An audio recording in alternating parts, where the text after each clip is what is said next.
How's it going, Star Seekers? My name's Luke and welcome back to the channel. Now before we get started, I thought I'd do a bit of a shameless self-plug and share an interesting fact, and that is that since the channel began, only 15% of my views have actually come from subscribers. So if you're in that 85% of viewers that regularly watch and enjoy my content, then please consider subscribing. I've just hit 4,000 subs thanks to you lot, which is another huge milestone, and at 5,000 subs I'm going to be doing a big giveaway live stream, so if you want to get involved, hit that subscribe button and let's smash out another 1,000.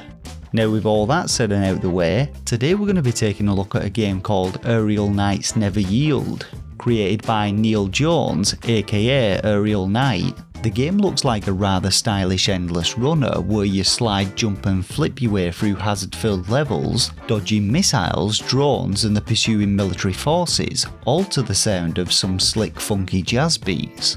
With its stylised visuals and a pretty awesome soundtrack, Aerial Knight's Never Yield certainly looks good and sounds the part, but is there enough depth in its gameplay to distance it from your run-of-the-mill endless runners, and is it worth splashing your cash over? In this review, I aim to answer those questions.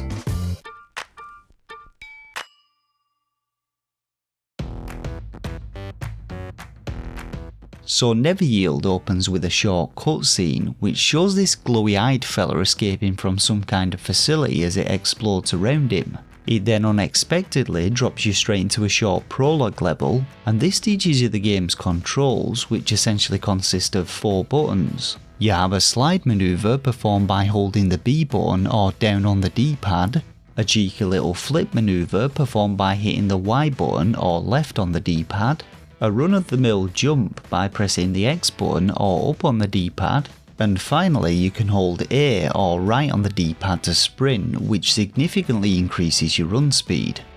Now as your character automatically runs his way through levels, you'll encounter different kinds of obstructions, each of which are colour coded. On normal mode, the game automatically slows down, giving you time to react to them, and then you have to perform the right kind of manoeuvre to get by them. You slide beneath blue objects, flip over yellow objects, and jump over red objects. Now while Never Yield's foundations are built around your classic endless runner game, it actually seems to play more like an arcade tile, and your objective is to run your way through its 13 levels as fast as possible. A timer in the bottom left keeps track of your completion time, and while collisions with objects don't end your run, there are checkpoints scattered throughout levels which you'll be sent back to, and the timer will resume from where it left off when you died. To attain the best times, you're really going to need to avoid colliding with any objects and utilise the sprint button as much as you can. However, sprinting does give you less time to react to obstructions, and some of them are actually impossible to avoid if you are sprinting. From what I've seen, the location of each obstruction is not random, so it's possible to memorise layouts in order to achieve the best times, and in all honesty, the game's quite forgiving when it comes to them, and my character would frequently clip through them if I was slightly late on my button presses. Now, the game's story is all rather obscure, and each time you start a new level you'll get a short cutscene which progresses the storyline. Throughout the game you're chased by military personnel, drones, another glowy-eyed guy who I presume is one of your clones, and even an asset recovery van with some mad fella rocking out in the back of it. The eShop description says you take the role of Wally, a mysterious character that has recovered something what was taken from him, but even after completing the game, I honestly don't have a clue what was happening.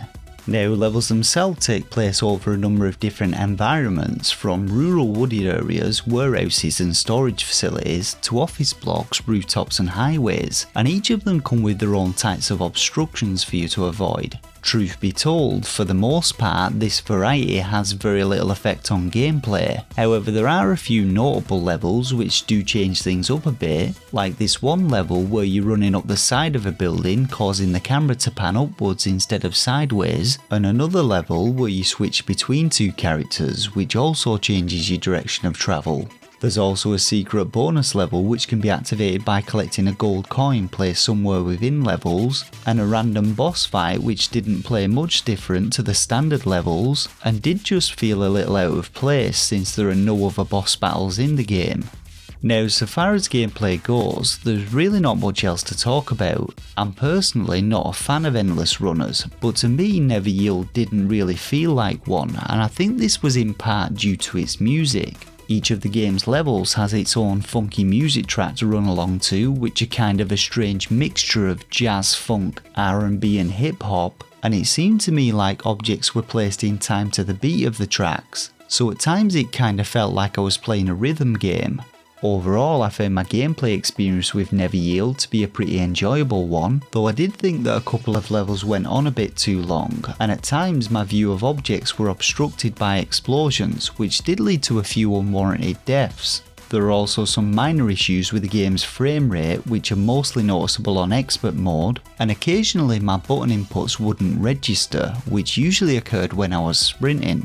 Now, Aerial Knight's Never Yield contains 13 levels in total, and even with me dying a ton of times, it only took me just under an hour to complete. So far as replayability goes, you're able to go back and replay any of the levels to try and beat your best times, and after completing levels on normal mode, you also unlock hard and insane difficulty modes, with hard mode reducing the slowdown and warning signs, while insane mode removes them completely and adds a ton of additional objects into levels. One thing that did strike me as being a little odd though is that there aren't actually separate leaderboards for each difficulty, and there are currently no online leaderboards, so your completion times are only stored locally. In all, I thought Never Yield put an interesting spin on the endless runner genre, though I'm not quite sure that it'll have enough content to warrant the price tag for some people. While gameplay keeps things simple and doesn't stray too far from its roots, I still found it pretty enjoyable, and the game's visuals and audio were the real standout points for me. When it comes to my own personal rating, I'm going to be giving Aerial Knight's Never Yield 3 out of 5 stars. If you enjoy endless runners and are looking for a new take on a classic formula, then Aerial Knight's Never Yield certainly fits the bill. And even if you aren't usually a fan of these type of games, Never Yield might just put enough of a spin on the genre to warrant a playthrough.